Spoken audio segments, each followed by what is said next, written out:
G'day, Steve Morgan here, and no, you do not have deja vu. We're with the winner of the TT round of the Daiwa BREAM Series here at Mallacoota, Mark Healey. Mate, this is just rinse and repeat for you, isn't it, mate? Every time, new venue, $5 grand, cha-ching, away you go. Let's have a look at this one. This one is 9.35 kilos second place. First place, 11.5 kilos. That's my maths, it's about a 2.5 kilo victory. $5,000 plus the Maui gym, Big BREAM. Things are going right for you. Yeah, no, I'm in good form. So been having a bit of luck, and I was talking to Tommy this morning, and I remember something he said to me a couple of years ago at the Hawkesbury, and he said, I said, good luck, Tommy. And he goes, you make your own luck. And that's very true. So we were talking about that this morning. But yeah, I've been having a good run, and just riding high while I can. Tell us about the magic spot that you found in pre-fish, right down the front of the system, and you said it related to what you would do back home if you got a bit of fresh water and there's a bit of fresh in the lake. Yeah, sure. Obviously, with all the rain Mallacoot's had over Christmas, I thought there might have been some good sized yellowfin pushing in down the front on that run up tide, and spent a bit of time down there on pre-fish, and found some good concentrations, and actually got 5 fish in 5 casts, and they're all sort of low to mid-30s, and I was like, well, I know where I'm going to start anyway. Yep. So tournament day, I went down there and I started, and it was very similar. It was almost a fish a cast for the first hour or two, and then it slowed up a little bit, and it was, I think I had 5 kilos pretty early on, so it was pretty awesome. And just to, I guess, relate the fishing to what I do at home, it gave me a lot of confidence in targeting the fish, and being able to read those systems and those waterways down in those sort of seaway areas. I must admit, on the first day I had a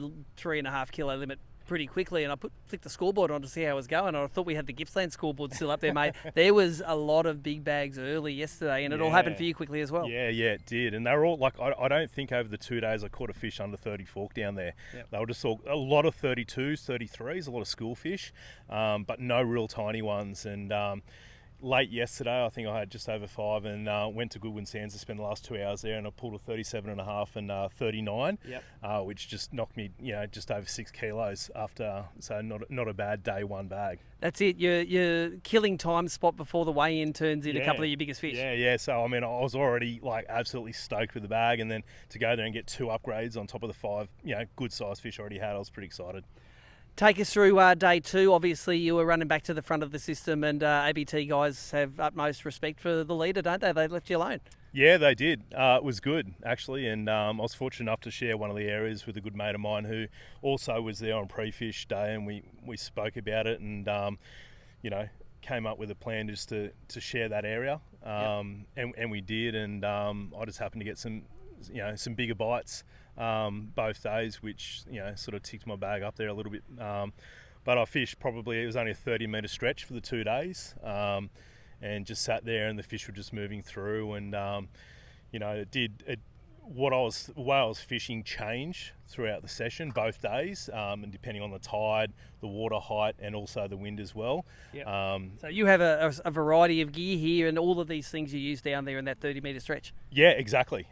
So when the current was really hard and running really hard, I'd throw a blade up, and to get it down quick, it's just on the back of the sand, but there's quite a real steep 6 to 8 foot drop. Yep. And what I needed to do is get it up there and get it down into that gutter really quickly, especially when it's quite surgy from the swell.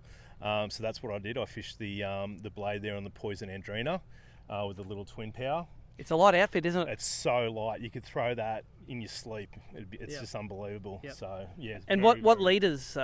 So I fished 6 pound on everything yesterday. Yep. Today, even though I thought I'd probably be able to catch them on 6, it did start quite slower. The water was a lot dirtier, and it took a while for that clear water to come in, and actually had to change to 4. So I fished 4 on everything today to catch my fish. Take us through some of the other arsenal that you deploy down there. There's a favourite lure from your last event. One you'd recognise from last tournament, and so what I'd use when the water was up over the sand, I'd use that and dredge it and drop it into the gutter.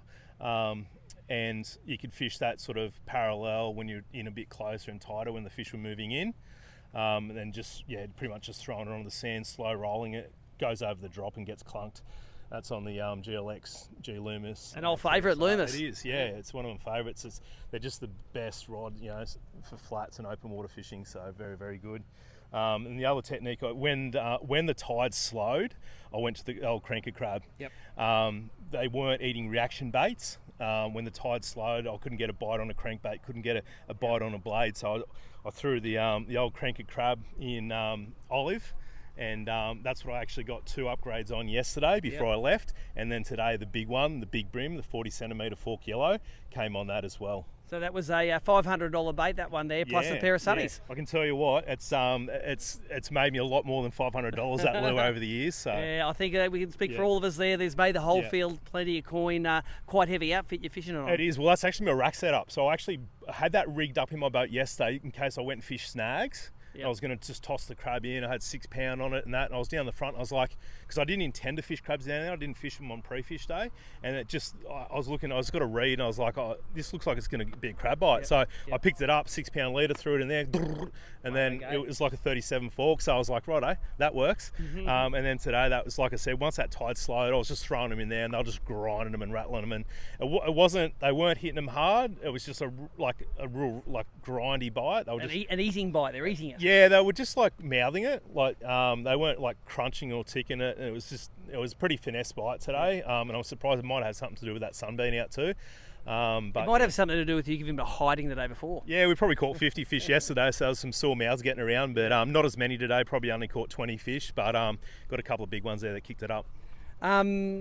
Your next event, where is it? Your next ABT? Next one's Hawkesbury, I think. Off the back of the Tassie tour, so yeah, looking forward to that. Well, there you go. You won that one last year, mate. So let's see if we can make a 12-month cycle of it and keep you the money. Yeah, let's hope so, eh? And you've now double qualified, so which means Mario is qualified. He came second for your home grand final, mate. Let's hope the roll continues to at least maybe November. Let's hope so.